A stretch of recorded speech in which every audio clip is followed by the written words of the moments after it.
This is Math 139, Section 4.9, and we're going to be looking at operations on radicals. Operations meaning adding, subtracting, multiplying, or dividing. So we'll begin in Section A with adding and subtracting. The rule for adding and subtracting radicals is that you must have like radicals. Think of it the same way you would think of as like terms. The radicals that you're adding must have the same index as well as the same radicand. Just a reminder, the index is which root we're taking. The radicand is what's under the radical.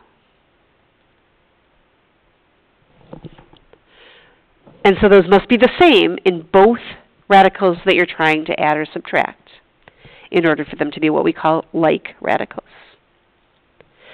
All right, so as I look at the first pair here, 2 square root 6x and 7 square root 6x, the actual radicals are identical. They're both square roots. The radicand is 6x in both of them. These are like.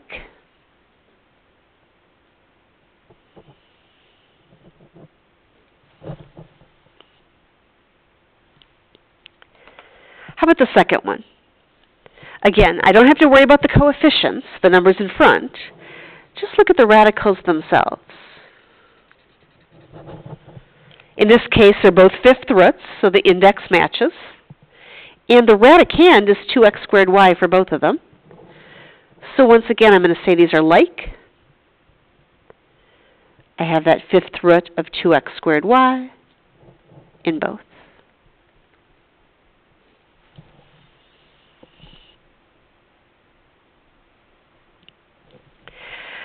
All right, the third line here in my little table does have a matching index, but notice the radicands are different.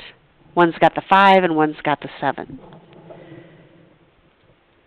Oops, these are unlike, if I can spell that word, unlike. And again, the reason is the radicands don't match.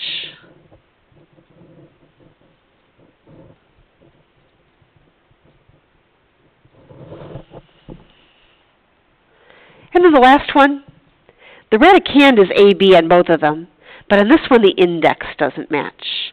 A cubed root and a square root. So these are also unlike. The index is not the same. So when we want to add or subtract radicals, we're only allowed to do it if we have like radicals. If they're unlike, can't add or subtract them. So, to add or subtract radicals, start by simplifying all the radicals that are in the expression. You may not recognize like radicals if they're not simplified form.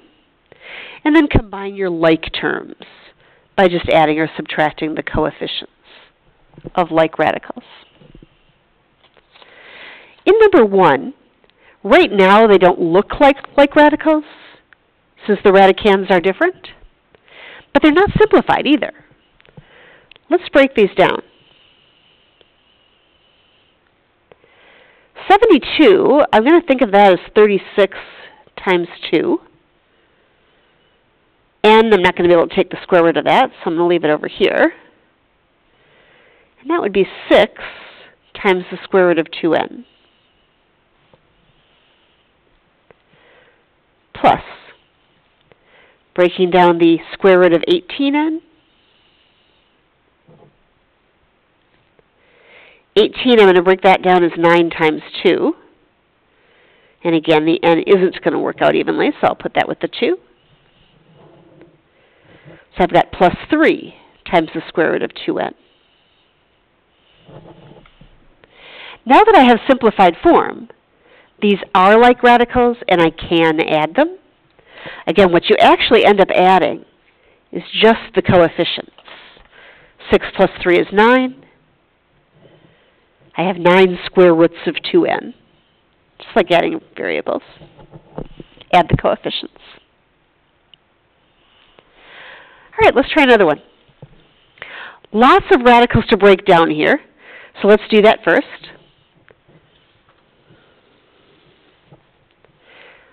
Square root of 20, I'll break that down as 4 times 5, or 2 square root 5, minus 3 times, and I'm going to break that 63 down. The perfect square that goes in would be 9. So we'll go with 9 times 7 there. Square root of 9 is 3, so I have a negative 3 times that 3, times the square root of 7, or minus 9 times the square root of 7. All right, we'll keep going. I had a minus 5, and I got to break down that 180. If you play around with your perfect squares a little bit, looking for something that goes into 180, 9 does go in, but there's actually a bigger one. 36 goes in 5 times. So I have minus 5 times 6 for the square root of 36 times the square root of 5, or minus 30 times the square root of 5. Plus, this last one, I'm just going to make a little space and do it up here.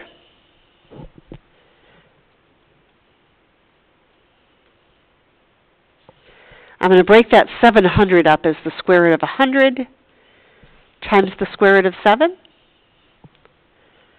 which would be 10 times the square root of 7. All right, now that I've got all my radicals in simplified form, I can look for like radicals, and I do see a couple of pairs. I have the 2 square root 5 and the negative 30 square root 5. Combining those, I take the 2 minus 30, so negative 28, times the square root 5. Again, keep the like radical exactly the way it is. Just combine the coefficients. I also see a negative 9 square root 7 and a positive 10 square root 7. Those are also like radicals. So I combine my coefficients. Negative 9 plus 10 would be plus 1. Don't really have to write the 1. It's just 1 times the square root of 7. And there's the sum of my radicals. Can't combine any further because these are no longer have any like radicals. All right, we can do adding and subtracting of radicals with variables as well. Those are the last 2 examples in this part of the section. In number 3, I've got a couple of cubed roots, which right now don't look like radicals, but we know we should simplify before we decide for sure. So on my first one,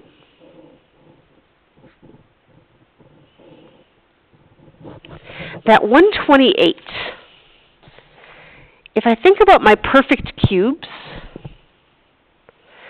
64 definitely goes into 128. So I'm going to go with 64 times 2.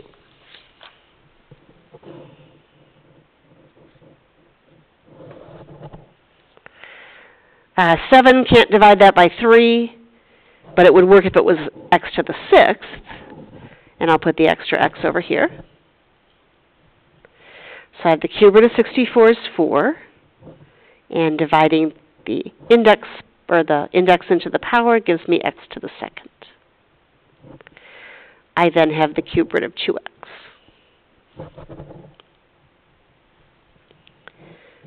Plus,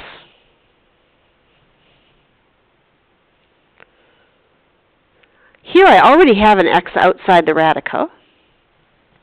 And again, I want to break this down.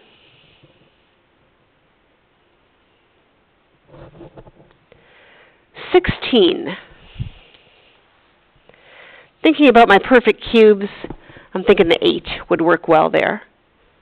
So I'll split that 16 into 8 times 2.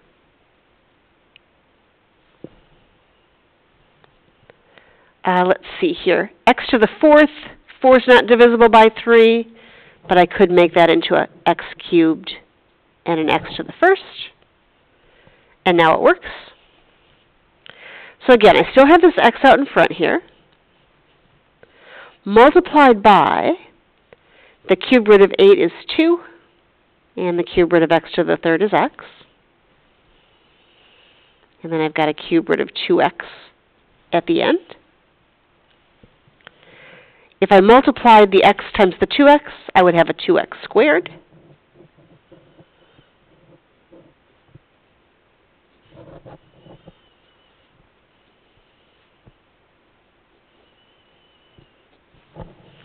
And now notice we do have like radicals.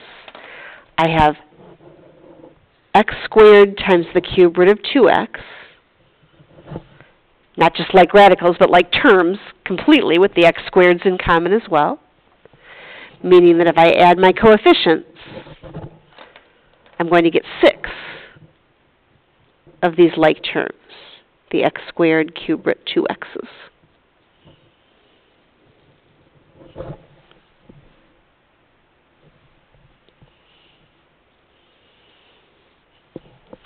All right, in our last example, a little sigh of relief here. I don't think there's anything we can simplify. The fourth root of 4, I can't break that 4 down in any useful way, nor can I for the cube root. So here I think we're just looking for like terms. I'm going to start with 4 minus 1. Just constants, so certainly like terms. 4 minus 1 gives me a 3. Then I'm going to go with the fourth root of 4. There's another fourth root of 4 over here. Same radicand and also the same index. These cubed roots don't have the same index, so I can't combine them with these. Negative 6 and negative 8 are my coefficients. Combine those to negative 14 times the fourth root of 4. Finally, the like terms that are the cubed roots of 4. I have 3 times the cube root of 4. This is really 1 times the cube root of 4. So adding my coefficients, 3 plus 1, is going to give me a plus 4 times the cube root of 4. No more like radicals, so I cannot combine anything further. That brings us to the end of section A.